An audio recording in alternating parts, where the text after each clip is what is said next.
Hello, good evening, and welcome to our second Racial Justice Concert Series event. My name is Adagio, and I'll be serving as your MC today. I hope that everyone is having a lovely weekend.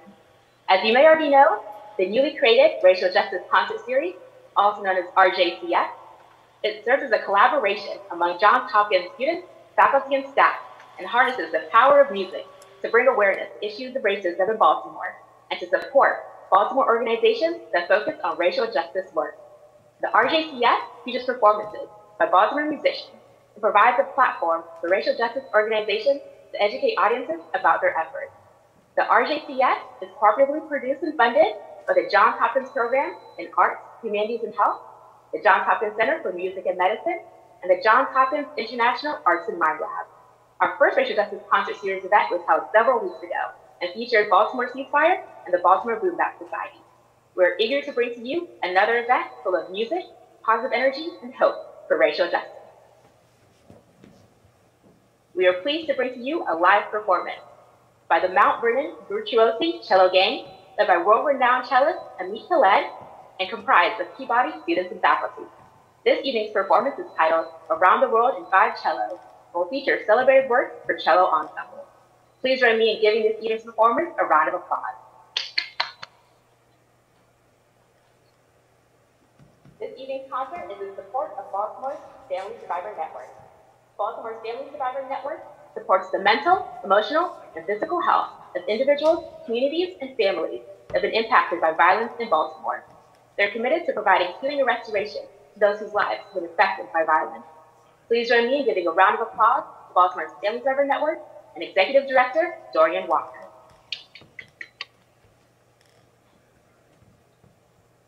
Viewers, you all can donate to the Family Survivor Network by heading over to www.fsn.work.org.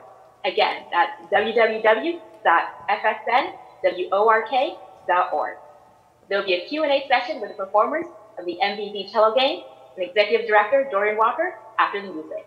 So, please submit questions and comments via the YouTube chat feature. Thank you and enjoy the show.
Thank you very much. I just want to say that it's a great honor for us, for the Mount Vernon Virtuosi, to be part of this evening, to be part of this celebration of Baltimore, of communication of emotions. And I just wanted to say a few words about our organization. We are a non-profit that was established in 2018.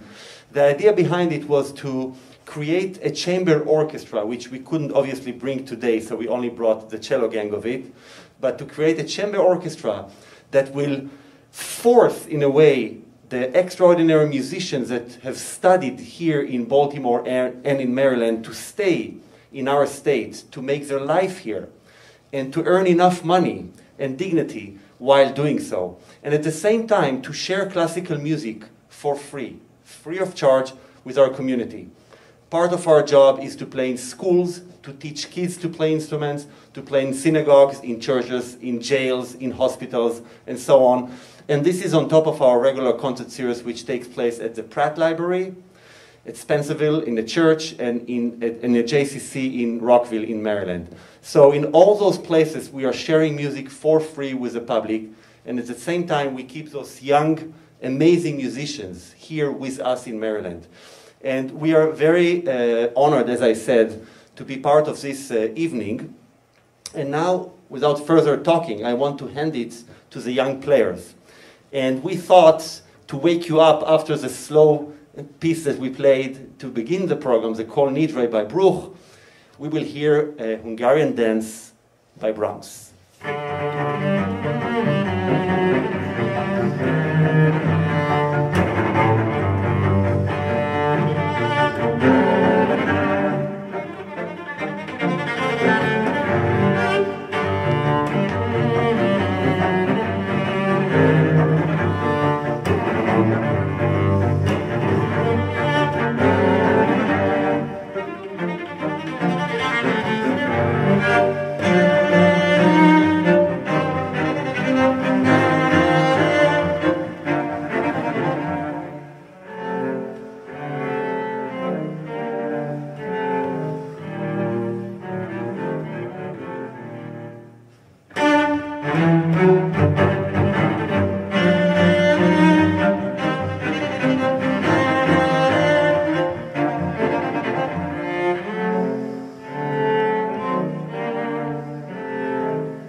So as I said before, we are here in a smaller group. Our Mount Vernon Virtuosi consisted of string players that studied here in Maryland. We're usually 17 players and myself either playing or conducting. But we couldn't bring the entire group here both for the space but also because of COVID and the restrictions. However, before the next piece, I just wanted to say that on May 8th, we're going to play our first public performance of the entire group, and all the details are on our website, www.mountVernonVirtuosi.com. And we hope as many of you can come. It's outside in a park. I would like now to hand it over to Dorian Walker from Family Survivor Network. Please, Dorian, it's all yours. Thank you, Amit. Thank you. Good evening, everyone. Thank you for coming. Thank you for being here.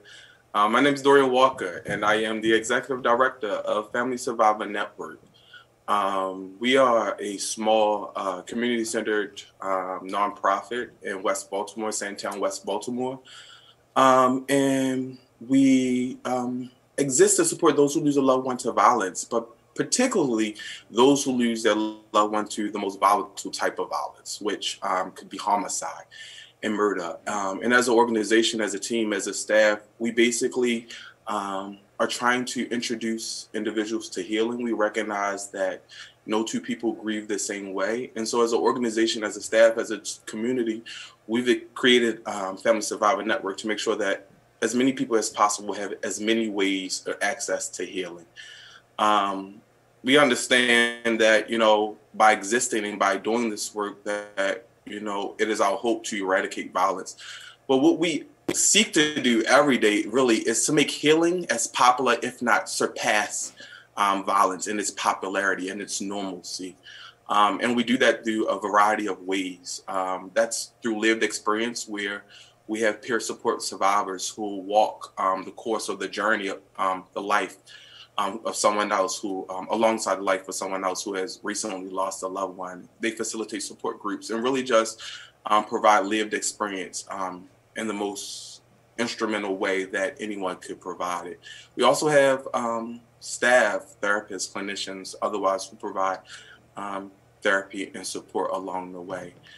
But this opportunity is mostly to talk to you about how you could get involved in our work, right? We all know that with everything that has been going on in the world, that now is the time for us to really pull up our sleeves, to really get down into our communities and to restore not only just ourselves, but everyone across the board. And so as an organization, first, we are thankful. Thank you, Amit, for having us here. Thank you to Creative Alliance. Thank you to Lauren, to CJ, to everyone, faces, spaces, and places that really made this opportunity possible. But we would ask you to support our work here at FSN in 4 ways.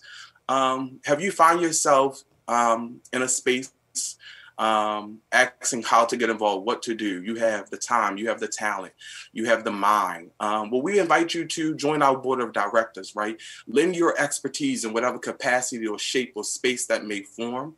If that is something that is of interest to you, I would ask that you reach out to me. Again, my information and all contact information could be found on Family Survivors Network website at fsnwork.org. Again, that's www.fsnwork.org. Again, and I would also ask if you have the capacity to financially sow a seed to our work. We have recently embarked on a community investment project to purchase a new building that's really allowed us to get more proximate and close to the community that we serve. We understand that transportation and intimidation was a huge barrier. And so we would ask that you, if you could, support us as we continue to make this investment manifest. Also, there's another opportunity I really would ask if you could financially support us with, is a Kid and Youth Summer Healing Camp. We have the amazing opportunity to take some young people off site who have lost, who choose every day, who choose healing for themselves, honestly, who has asked for an off-site experience of restoration, of learning, and to really just to attack the whole areas of their grief. That experience is about $5,500, and we'd ask that if you have the financial capacity to sow a seed, to do that as well. If you have more questions about us, drop them in the chat. I'm going to come back during the Q&A session to talk a little bit more, but right now I'm going to pass it back to Amit and the gang so we can hear some more classical music. Thank you, Dorian, for your touching words. And honestly, I prepared a speech now for the next piece, but I just can't say it after realizing what kind of an amazing work you're doing with your organization. And I just want to say that What we can do as musicians is share music, share live music, and share the healing of music. So we're in the same town, and we offer right now that Mount Vernon Virtuosi can come and play. We do it for free. We have our support as well. It's a non-profit, and we would like to have a discussion and find ways that we can come. We can play for kids, adults, anybody that music might help them in healing them. We would love to do that. Unfortunately, we don't have the capacity to pay and to donate money, but we can donate our heart and soul through music, and we want to do that. So let's find a way to establish that connection.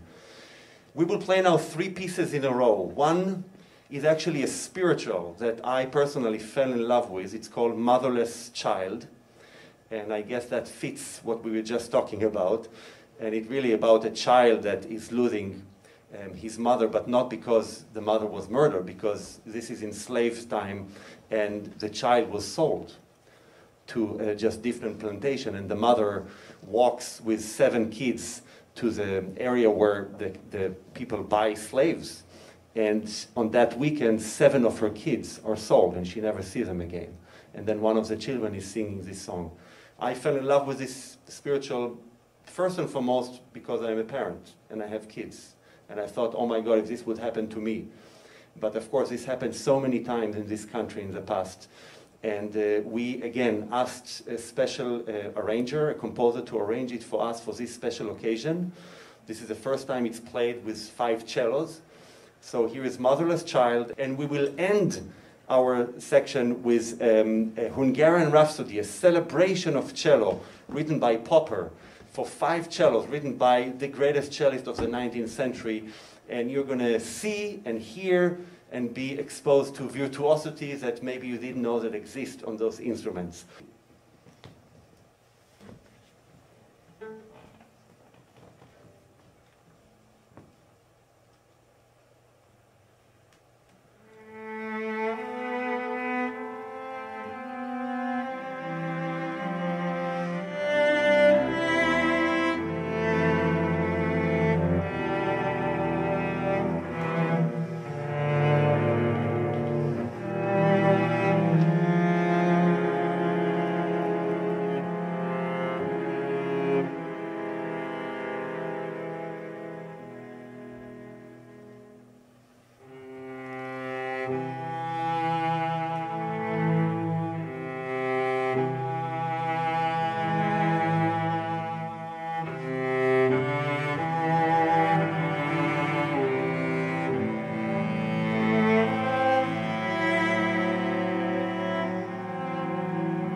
Thank you.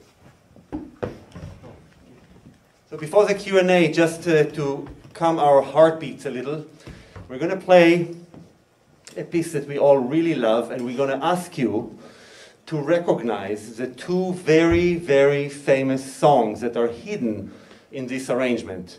You can write it down in the chat, and we'll give you a prize later, our CD maybe. We really enjoyed playing for all of you guys, and we're looking forward for the Q&A after this encore, surprise encore.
That's it. Oh. Thank you so much. And I guess now we have time for some Q&A, which is going to be run by Adobe. Hi. Yes, hello everyone. Yes, thank you so much. That was an amazing performance. Thank you all for adding your own personal touch to these timeless classical pieces. That was truly amazing. So thank you, Amit. Thank you so much, MVV Cello Gang. You all did amazing. And also, thank you so much, Mr. Walker, as well, for representing the Family Survivor Network. So thank you so much. And so we're going to move on to the Q&A. And so we have some questions that we're just going to go ahead and ask you all, both the performers and Mr. Walker as well. So starting with the performers, we were just wondering what roles you all see for music in healing, especially given the events of the past year for the pandemic. Well, I feel, maybe can speak for all of us, that music is really a language. And to heal, if you talk or if you listen, even more than talk, you can help people in healing. And one of the things that we try to teach kids through MVV education program is by playing classical music, we are forced to listen, not just to say what we want, to listen what somebody else wants. In music, in the language of music, if you don't listen, it collapses. So I think part of healing is to explain to people how to listen to one another. And that's something that we do from day one as musicians. And we can probably share it more and more with the population, even with people that will not end up being musicians, but will understand the beauty of the musical language, which means to say something, but at the same time to listen to somebody else say something as well. Yeah, I'll definitely echo what Amit was saying. I think for me, right, I know that there's scientific evidence that, you know, talks about the power and the value of music and how that could be used to, from cancer patients to arthritis. And so, but also equally at FSM, we just know through lived experience, right, that sometimes people just want to dance it out. They want to sing it out. They want to drum it out. They want to, you know, play it out. And so I think music plays a powerful role in terms of healing, especially in, you know, over the course of the last year, because we've all been so isolated in ourselves, but music is boundless, right? And so that we can all enjoy this even virtually. So I definitely would echo, you know, what Amit was saying and say that music plays an enormous role. And I would like to continue to see it exist in the healing space for sure. Yes, I definitely agree. And I just really appreciated that line that music helps us listen to each other, and just listening to each other and trying to understand each other is always something just very important. So thank you all for your responses. I appreciate that. And so turning to you, Mr. Walker, what do you believe is the significance of the racial justice movement to you and your organization? Oh, absolutely. So I think it's at the heart of what we do, right? When we talk about community, right? Everybody has an identity. Everybody has an association, right? Whether it is yours or whether it is a perception, right? And so I think for us to first identify what people are going through, whether it be racially, and especially talking about social justice work, it's important. Here in Baltimore, the population that we serve, 95% of them are African American. 90% of them are mothers who have lost their young African American boys to crimes of violence. I think when we can talk about these things, when we first understand it, we can name it. And I think, you know, it provides fruit to the tree and to the conversation that continues to happen and the work that we're ultimately trying to do through these events and others. Yes, I agree with that, because it's just important to even acknowledge that there is this issue, or there is something that needs to be addressed. And I'm also seeing parallels between the work that you all do and the work that Baltimore Ceasefire does. And I believe that you all must be just having such a strong impact in the lives of those families. So I want to thank you all for all that you do. Thank you. Thank you. I just want to thank the families, right? The community. Thank you to the spaces, right? We are nothing. As an organization, we often say we don't know, we don't know. And so we never try to go into spaces presuming anything. And so I'm always thankful to be invited into a space, right? These spaces are not mine. So I you know, it makes sense. And I just want to echo what you're saying. So we're thankful to our families and to the community and to Baltimore at large for allowing us to exist, for allowing us to show up, to support, to serve. So I agree. Thank you for that. Yeah, thank you so much for that response. Always honored to serve. Thank you. And so going back to the MVB Cello Gang for another question. How do you all choose the pieces that you perform in your programs, or in particular, this evening's program? How did you decide on these pieces? I basically decide. No, no, but maybe I'll let Natalia answer. Well, yeah, he decides. But I think it's pieces that he plays as a soloist, so we play the orchestra part, arranged for cellos. We all love the pieces that he chooses. So. I'll just say I always try to construct a program where there are some pieces where, yes, they're kind of accompanying me, but at the same time, there are always a few pieces where I just take the last stand or not play at all, like in the Brahms or in the Barber, where I was just enjoying the fruits of the tree, like Dorian said. And so the program for me is really like a meal, where instead of having 3 big steaks, where it's a kind of fulfilling feeling, I try to do like aperitif, something short, and then to have a main course like the Barber that was tonight, and then to have desserts, to have short pieces that will just give ideas of other styles from other countries.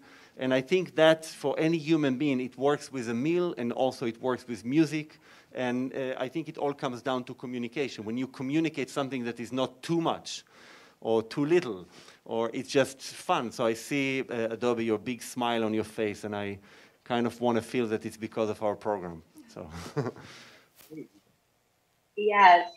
Yes, definitely. Like you all's enthusiasm, it just has been really just infectious. I used to enjoy classical music with my dad before he passed, and so it's just been really nice to kind of get back into that, and especially to combine it with something as impactful as racial justice work. And so that's the end of our Q&A session for this evening. Any of the viewers in the audience, if you all didn't get to have your questions addressed, feel free to send them over. We'll do our best to get responses for you all, because you know that this performance tonight was very moving, and hearing about the work of the Family Survivor Network is very moving as well. So I wanted to go ahead and wrap up our program for this evening. And I want to thank everyone in the audience for joining us for our 2nd ever Racial Justice Concert Series event.